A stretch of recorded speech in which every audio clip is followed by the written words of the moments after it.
Welcome to the Deep Dive. Today, we're digging into some really significant recent events in American politics and policy. We've pulled together some news, some analysis, trying to understand what's happening now and maybe, where things are headed. Exactly. So the main sources we're drawing on today are the May 7th edition of Electoral Vote News and also a report from Hedgeye called Trump's First 100 Days, What's Changed and What Comes Next. Right. And our goal really is to get past the sort of day-to-day headlines and find the key insights, maybe some aha moments, to give you a clearer picture of the landscape. Okay. Sounds good. Let's jump in. First up, a diplomatic visit that seems, well, maybe not so straightforward. Canadian Prime Minister Mark Carney was meeting with President Trump. Yeah, and you'd think U.S.-Canada, pretty routine stuff, right? Right. But apparently Trump actually proposed Canada become the 51st state, tied it to tax cuts, reportedly. Wow, okay. And Carney. Rejected it pretty quickly, as you'd probably expect. But just the idea being floated, it maybe tells you something about the administration's thinking, possibly wanting, integration, but on very specific terms. Hmm. And there was this detail about Carney wearing a suit, getting a different vibe than maybe Zelensky did. Yeah, the source mentioned that. It could suggest, well, a kind of transactional view of these meetings. And there was this expectation of praise for Trump, like, greatest leader since Ramses II. That's quite a line. It is. But even with that, the talk apparently moved quickly to tariffs, the familiar stuff. Aluminum, steel, cars. Ah, yes. And Trump's position was pretty clear. Very direct, according to the report. Something like, we want to make our own cars. We don't really want cars from Canada. And we don't want steel from Canada because we make our own steel. But that ignores the whole integrated supply chain thing, especially with cars, doesn't it? That was Carney's point, exactly. The production lines are so intertwined across the border. It's complicated. Right. And Trump's still saying the trade relationship favors Canada, even after the USMCA, which his administration negotiated. Yeah, that claim was reportedly made. It suggests maybe a different way of looking at the numbers or the overall balance. And, well, the bottom line seems to be that the meeting didn't really achieve much concrete. Underlines the tension, I guess. And then you had that comment from Ontario Premier Doug Ford. Oh, right, the fix his little red wagon comment about the midterms. Yeah, that definitely doesn't sound like smooth sailing. No. And Hedgeye's analysis also flagged a potential confrontation coming with Canadian officials over these trade issues. So yeah, it could be getting a bit rougher. It feels like these tensions with Canada, they're not just isolated incidents, are they? Probably not. It seems to fit a broader pattern, maybe a philosophy focused on domestic production first, using tariffs as a tool, which, could have ripple effects through the economy. Okay, let's shift gears. The Supreme Court. There's been a development regarding transgender individuals serving in the military. It's been back and forth in the courts for a while. It really has. You had Biden's executive order allowing open service. Then Trump revoked that, which led to court challenges, and lower courts actually ruled against the Trump ban. Right. So what's the latest? Well, the Supreme Court has now stepped in and said Trump's ban can be implemented for the time being, basically, while the legal fight continues. For the time being, and it was an unsigned decision. Unsigned, yeah. With the 3 liberal women justices dissenting. Which might give us a hint about where a final decision could land. It certainly suggests a potential 6-3 split along familiar lines, yeah. It's a reasonable guess that the final ruling might look similar. And what does this mean practically right now? It means the Pentagon can now move forward with its order to identify and potentially remove service members who have a diagnosis of gender dysphoria. So even though lower courts blocked it before, the Supreme Court's interim decision clears the way for the administration's policy, at least for now. For now, yes. The case itself goes to the Ninth Circuit Court of Appeals next, and then, very likely back to the Supreme Court for a final say. It really puts the spotlight on that intersection of executive power, the courts, and individual rights, doesn't it? Especially for people in uniform. Absolutely. It's a really significant case to watch. Okay, now another interesting point from the sources is this apparent shift in President Trump's messaging. Less mourning in America, more gloom and doom. Yeah, that's how one source described it. It's a definite contrast to some of the past rhetoric, the chicken in every pot, golden age kind of promises. So now it's more about sacrifice and taking your medicine. That seems to be the new emphasis, yes. Why the shift? Well, it's hard to say for sure. Maybe things aren't going quite as planned economically or otherwise, or maybe it's a deliberate messaging strategy change. It feels different. And then you have critics pointing things out, like Mark Short mentioning reports of Trump making billions in crypto while telling others to cut back. Right, and Douglas Holtz-Eakin called the message and the messenger tone deaf. That's a strong word. Holtz-Eakin's point was basically that, Trump isn't exactly the typical figure you'd expect delivering a message about belt tightening. Makes sense. And then there was that Meet the Press interview reference, the doll count. Something about the trade deficit. Yeah, apparently representing the China trade deficit, saying it went from like 30 dolls down to 3 or 4.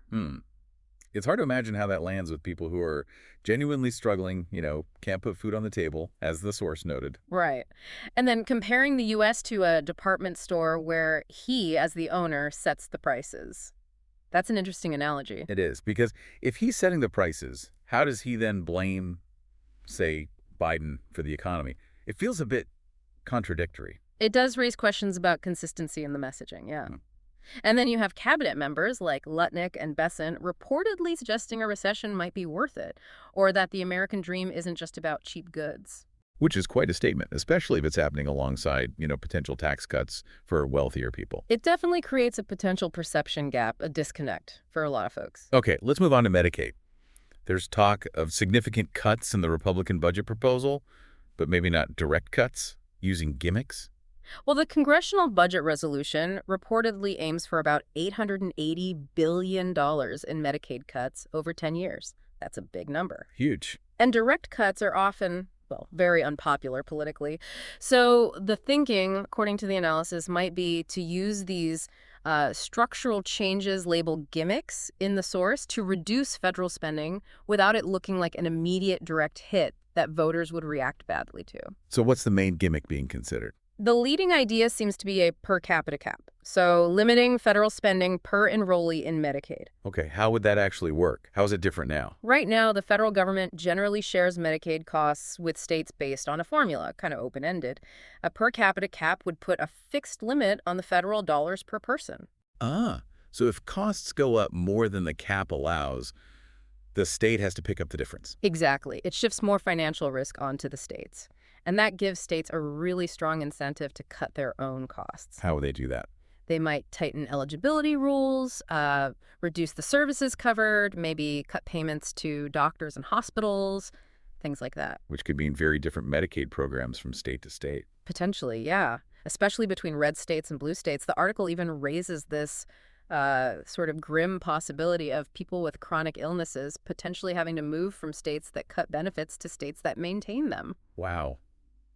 That raises some pretty big ethical questions, doesn't it? About, how we care for the sick and the poor. It absolutely does. Fundamental questions. Okay, now let's look at the Democrats. They seem to have their own challenge, described as a Goldilocks problem, trying to get things just right. Yeah, basically finding that sweet spot between firing up their progressive base and winning over those crucial moderate or swing voters. So you've got the energy on the left, the rallies for Sanders, for Ocasio-Cortez, pushing for a more aggressive left-leaning stance. Right. But then you have the congressional Democratic strategy, which seems very focused on the practical goal of flipping those Republican districts, often the ones that are only slightly Republican, like R+1 to R+5. It's a real balancing act. Lean too far left, you might scare off swing voters. Lean too far to the center or right, you risk demoralizing the progressives you need for turnout. Precisely. And it affects which issues get prioritized, too. The article mentions this internal debate. Focus on something like immigration, citing the Kilmar-Abrego-Garcia case, or hammer away on economic issues like Trump's broken promises on lower prices. And Representative Fanadar introducing impeachment articles against Trump that seems to highlight the split, too, with leadership apparently not keen on it. Yeah, leadership seems worried it might be a political dead end or even counterproductive for winning those swing districts. So what's the likely strategy? The article suggests maybe a very tailored approach. Different messages for different districts, talk environmental issues in affluent suburbs, maybe, and jobs and economic security in working-class areas. Kind of micro-targeting the message? Something like that. It reflects that core challenge for any big party, right? Yeah. How do you build a broad enough coalition while still keeping your base motivated and staying true to your principles? Makes sense. Let's turn to the Pentagon now. There were reports about Secretary Hegseth carrying out what's being called a purge. Sounds pretty dramatic. It does sound quite significant. The reports Detail what they say was Hegset's promise during his confirmation hearings to remove people he described as woke generals, women, minorities, and DEI advocates. DEI being diversity, equity, and inclusion. Correct. And the reporting suggests he's targeting four-star generals with a particular focus on women and people of color. It specifically mentions the reported firings of General Charles Brown Jr., who was chairman of the Joint Chiefs, The top military officer, yeah. and Admiral Lisa Franchetti, the first woman ever to run the Navy. And the goal is reportedly to fire, what, 20% of four-star generals? That's the figure mentioned, yeah. With the stated justification being that this will somehow improve military readiness. But the analysis raises doubts about that, doesn't it? It does. The concern highlighted is that removing highly experienced leaders based on ideology, rather than performance or strategic need, could actually cripple the military's effectiveness, lose that experience, that knowledge. And Senator Reid wants Exif to testify. Reportedly, yes. Called for him to appear before a committee to explain these actions. It shows the level of concern in Congress, or at least among some members. So potentially major upheaval at the very top of the military, driven by these ideological goals. Okay. Another ongoing story. President Trump and Harvard. The pressure seems to be continuing. Yeah, it's like a running battle. This source outlines the previous attempts threatening to cut contract payments, threatening to revoke their tax-exempt status. Both of which Harvard apparently resisted. Right, so the latest reported move is trying to ban Harvard researchers from getting new federal grants. Will that work? The prediction is Harvard won't cave, right? That seems to be the expectation, yeah. The article suggests the legal ground for these actions looks pretty weak. How so? Well, there are existing contracts. The whole precedent around tax exemption for universities is pretty strong. And there doesn't seem to be any clear legal way to just ban researchers, even Nobel winners, from applying for grants just because they work at Harvard. It sounds like Trump might be operating on a belief that if he just keeps pushing, they'll eventually fold. Like a zero-sum game. That's one interpretation offered, yeah. A sort of relentless pressure approach. But what if it goes to the Supreme Court and he loses? Maybe decisively, like 9-0 or 7-2. Well, the article floats a really interesting possibility. What if he were to defy a Supreme Court ruling? Just ignore it. Out of spite, potentially. That could become a huge political liability. Imagine Democrats running against dictator Don and targeting Republicans who supported him defying the court. Especially if polls show people really don't like the idea of ignoring the Supreme Court. Exactly. The reported polling suggests strong disapproval for that kind of move. It could be very risky politically. Okay, let's talk tariffs again, but maybe on things you wouldn't immediately think of, like beer and window blinds. Yeah, the article uses a couple of letters from small business owners to illustrate how these tariffs ripple outwards in unexpected ways. It explains the basic tariff model, like on a Chinese t-shirt, but the reality is often way more complex. So a craft brewery, Baby Cat Brewery, wrote in. Yeah, saying the aluminum tariffs are hitting the cost of their cans, obviously, but also imported grains, hops, even the glassware they use, the paper for packaging. All getting more expensive, leading to higher beer prices for us. Potentially, yeah. And it's not like these tariffs are suddenly going to create a bunch of new American breweries making everything domestically overnight. Right, and the window coverings business?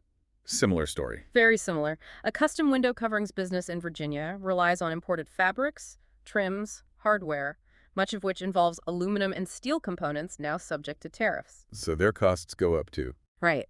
And get this, the owner apparently pointed out that the only U.S. manufacturer of a certain type of curtain rod they use relies on German ball bearings. Huh.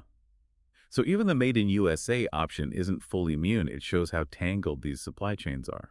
It really does. And you hear the frustration in the letter, questioning the business genius behind policies that are suddenly creating problems where none existed for their small business before, worries about just staying viable. It definitely complicates that simple narrative about tariffs just boosting American jobs.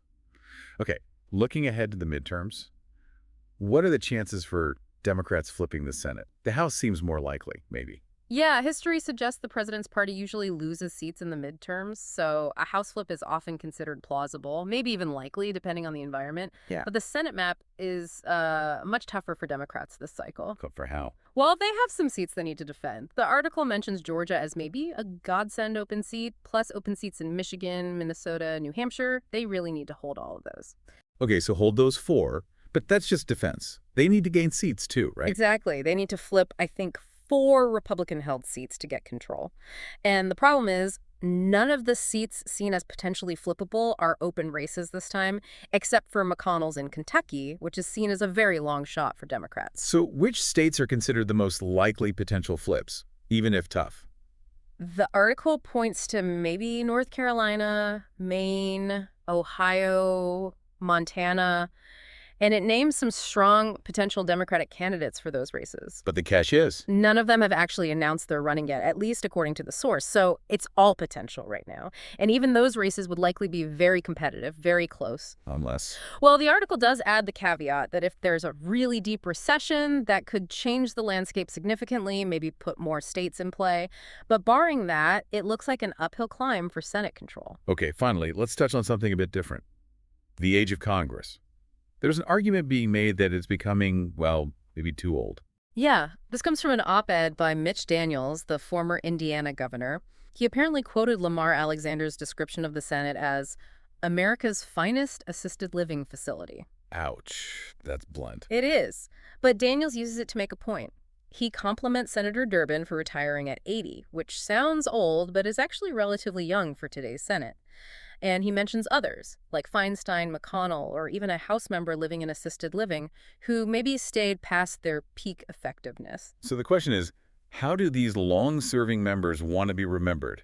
As wise elders or something less flattering? Right. And it's not just 1 or 2 people. There are apparently 35 current members over 70. The median age in the Senate is now 65, compared to just 51 back in 1981. That's a big jump. How does that compare internationally? We're older. The article mentions Japan, Israel, the UK. Their national legislatures are all younger on average. So does this affect how Congress actually functions? Its energy levels, its ability to tackle new problems? That's the concern raised. Maybe it contributes to a certain inertia, a lack of dynamism. Daniels even floats the idea of a constitutional amendment, not term limits, but a maximum age to start a new term. Like, we have a minimum age now. Interesting idea. What's the argument for that? The argument isn't that all older people are incapable. Clearly, many are very sharp.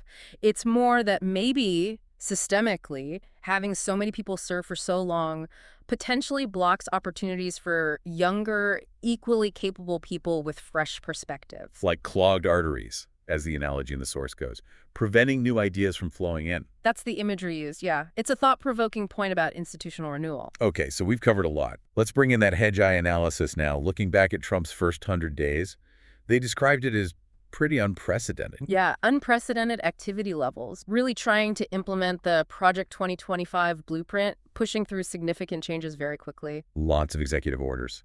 A huge number, apparently more than 1 per day on average. Though, hedge eye notes, maybe some missteps in there, like a Dogecoin initiative that didn't quite land. And historically, how does that compare, like to FDR? Well, FDR had much stronger support in Congress, which made legislating easier.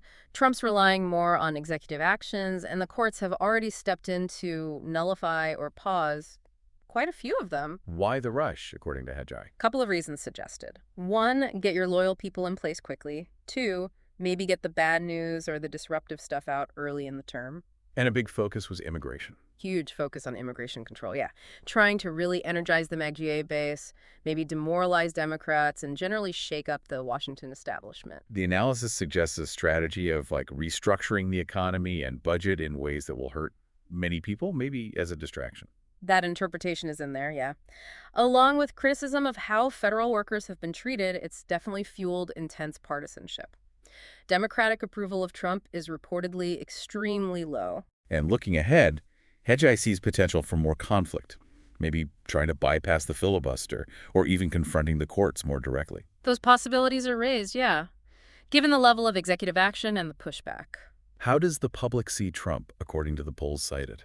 It's divided, as you'd expect. Some see him as exciting, others as scary or chaotic. That comes from NYTC and Edison polling mentioned. And on specific issues. His ratings are reportedly relatively better on immigration and the economy, less so on foreign policy.